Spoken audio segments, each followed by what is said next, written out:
O relato de hoje é de uma norte-americana que, após passar por uma grave cirurgia, ela saiu fora do seu corpo e foi levada para outra dimensão, onde ela teve um encontro com um amigo falecido, e esse amigo falecido se comunicou com ela, e ele lhe levou diretamente até um ser de luz. E neste momento, ela teve uma das experiências que mudaria por completo o rumo da sua história, pois a sua experiência é completamente rica em detalhes, pois todos aqueles que ouviram a sua experiência tiveram a certeza que existe uma vida após a morte.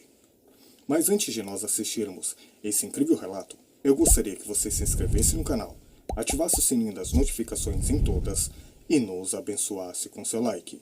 E hoje nós iremos ouvir a EQM de Susan.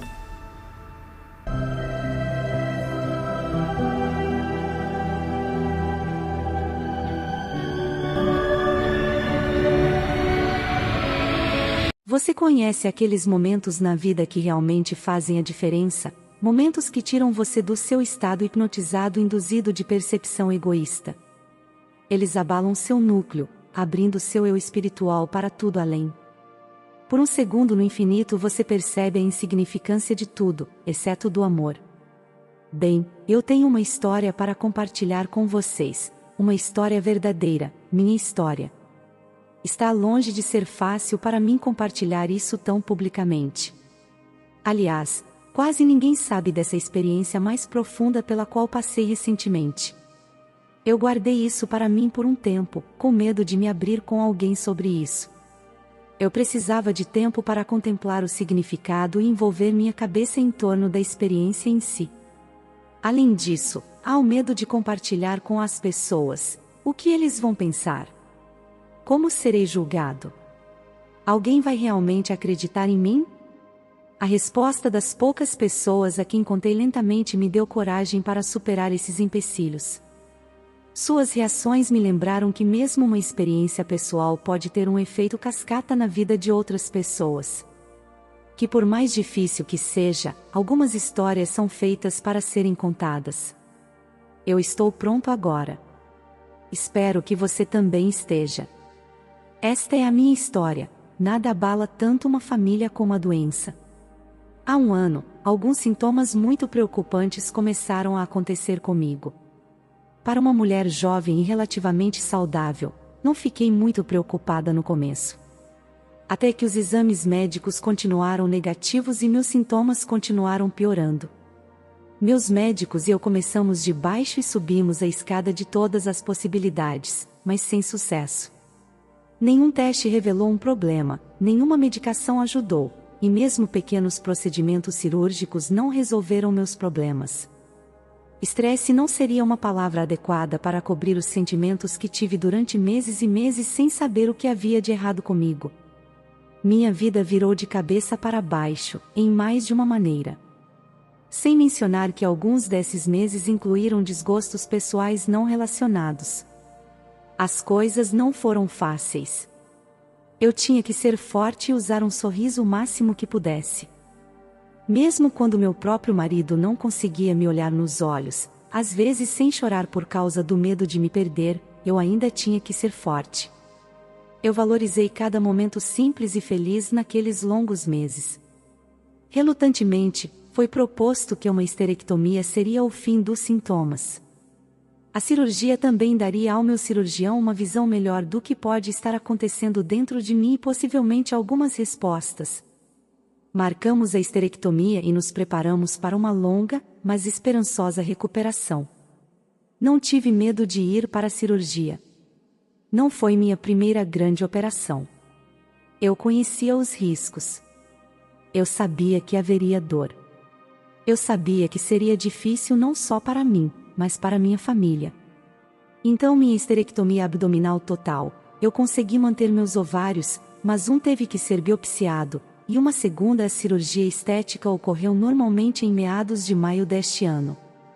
Eu estava bastante confortável depois, se você pode chamar a sensação de ser atropelada por um ônibus confortável. Quando eu estava me recuperando no hospital, Eu tinha um gotejamento de morfina que eu podia empurrar a cada 30 minutos, minha barriga estava embrulhada e eu tinha um tubo de drenagem muito sexy saindo do meu estômago. Tudo isso foi exatamente como eu esperava que fosse e mantive minha atitude otimista. Quando os resultados do laboratório do meu útero e da biópsia ovariana chegaram, todos ficamos aliviados ao saber que eu estava bem. Tudo parecia bem. Fui liberado depois de apenas 2 noites e pronto para me recuperar em casa e recuperar minha saúde. Recupere minha vida. Mas não foi isso que aconteceu. Apenas algumas horas depois de estar em casa, minha dor começou a aumentar drasticamente. Mas nada que eu não estivesse preparado. Tomei um par de Percocet e atribuí a dor pós-cirúrgica. Eu tenho uma alta tolerância à dor, que foi testada várias vezes antes. Então, eu apenas me acomodei na confortável poltrona reclinável que meu marido havia se mudado para o nosso quarto e tentei dormir. Não. À meia-noite, eu estava no chão do nosso quarto em posição fetal, gritando. A dor era esmagadora. A única maneira de descrevê-lo é como se alguém tivesse rasgado meu estômago com os dedos. Tirei meus órgãos e intestinos, enfiei-os no liquidificador, misturei-os em baixa potência, despejei gasolina neles e depois os ateei fogo antes de empurrá-los de volta para mim. Isso ainda não descreve bem, mas é o mais próximo que posso chegar. Eu nunca desejaria isso para ninguém ou nada. Meu marido, Sawyer, me levou às pressas para a sala de emergência. A dor fisicamente angustiante era tão intensa que nada mais no mundo importava para mim, exceto acabar com aquela dor. No pronto-socorro, fui atendida imediatamente. Não é um bom sinal. Eu mal conseguia falar, estava a ponto de desmaiar, e tudo o que eu queria era uma intravenosa com um analgésico muito forte. Lembro-me deles dizendo que minha frequência cardíaca era 185, meu normal é 60, e eu estava com febre baixa. Não consigo me lembrar qual era a minha pressão arterial, porque honestamente não me importava com nada, exceto a dor excruciante. Fui admitido no hospital. As tomografias mostraram que eu tinha ilho paralítico, uma complicação da anestesia, na qual meus intestinos não acordaram e estavam inchados. Em uma segunda olhada no meu exame, foi visto que eu também estava com a barriga cheia de sangue. Eu estava sangrando internamente. Nos dias seguintes, mal consigo me lembrar. Eu estava doente, mortalmente doente. Médicos entravam e saíam, enfermeiras 24 horas por dia, equipe médica e visitas apenas de familiares. Sawyer nunca saiu do meu lado. A dor era tudo o que existia para mim. Eu não tinha permissão para comer ou beber no caso de precisar ser levado às pressas para a cirurgia e também para ajudar meu intestino a acordar. Disseram-me para andar o máximo que pudesse. Cada passo era dor, cada movimento, mesmo depois de uma injeção do meu precioso analgésico. Meu médico falou em cirurgia para localizar o misterioso local do sangramento, mas outro cirurgião rebateu a ideia devido à minha outra complicação, pelo menos por enquanto. Estávamos parados. Eu estava estável, baixo, mas estável. Eu deveria continuar a ser monitorado de perto.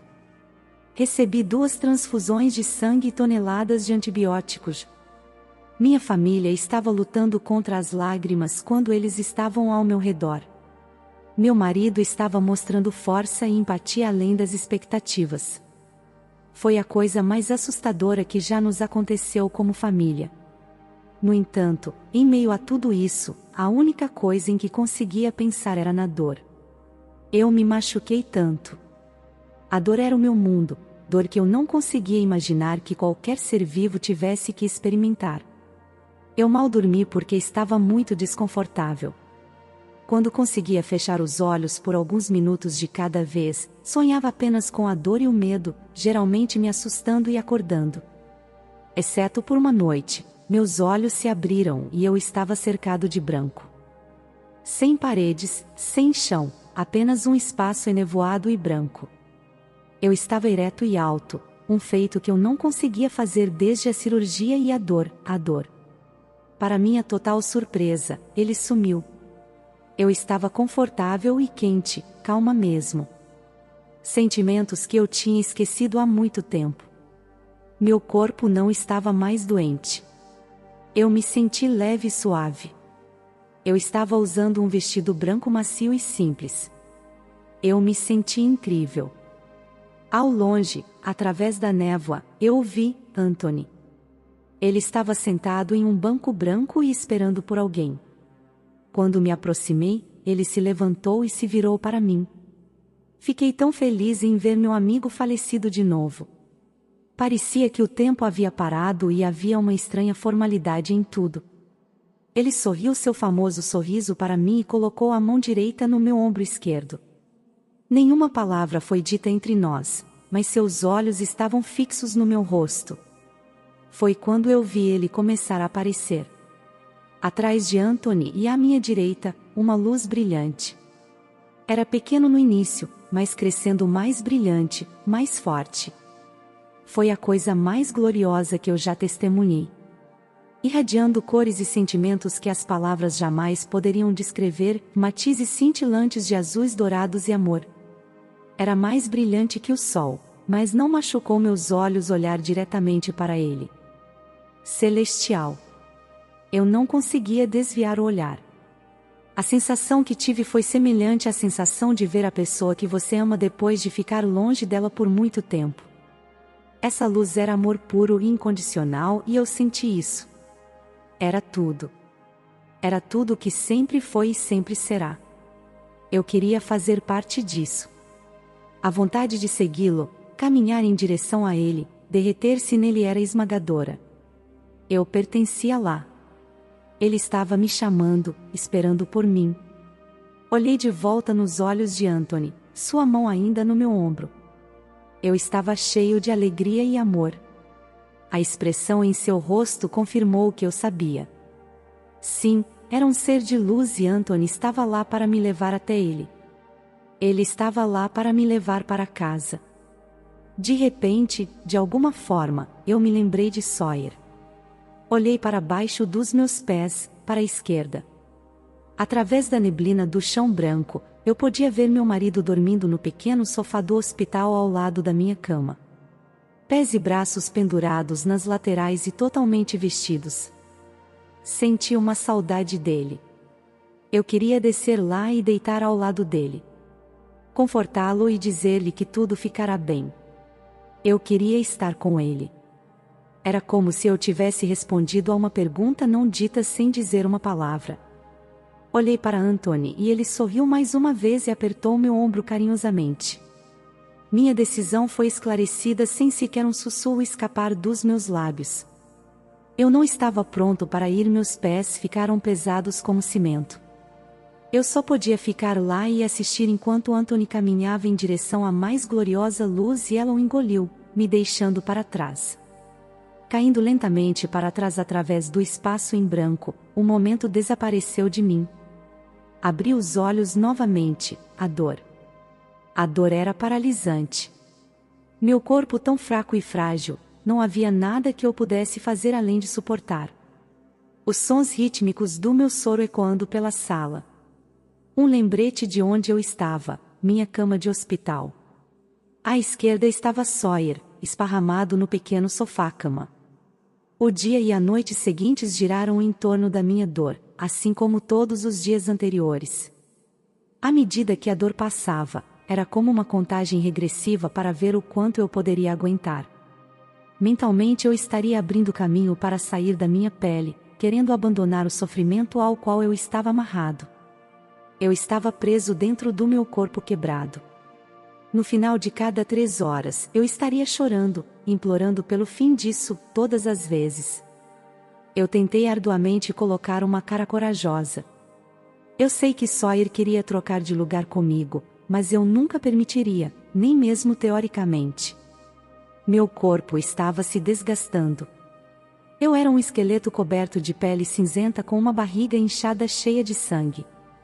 Meus olhos vidrados e sem brilho, meu cabelo oleoso, hematomas cobrindo meus braços e várias picadas de agulha de exames de sangue, bochechas cavadas e lábios rachados.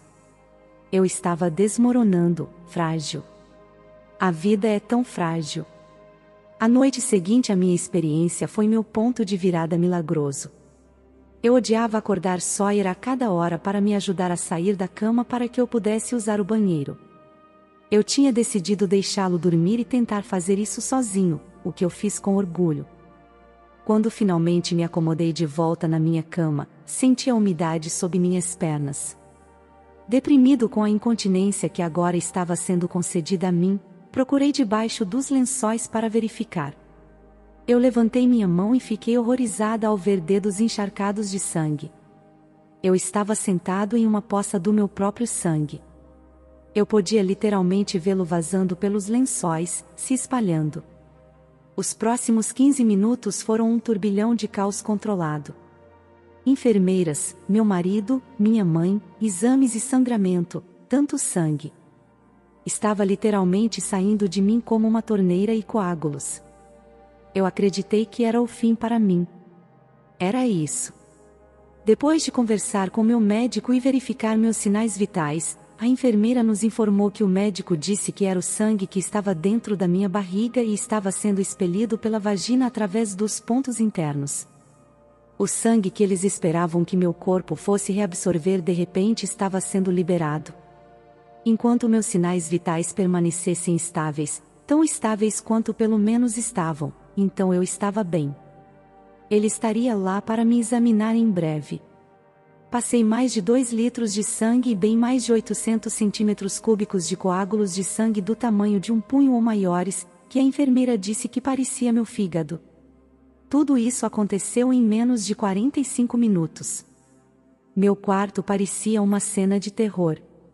Como se por algum milagre, minha dor diminuiu drasticamente naquele momento instantâneo. Finalmente tive algum alívio da agonia que vinha suportando há quase uma semana e apenas ao preço de um banho de sangue inesperado.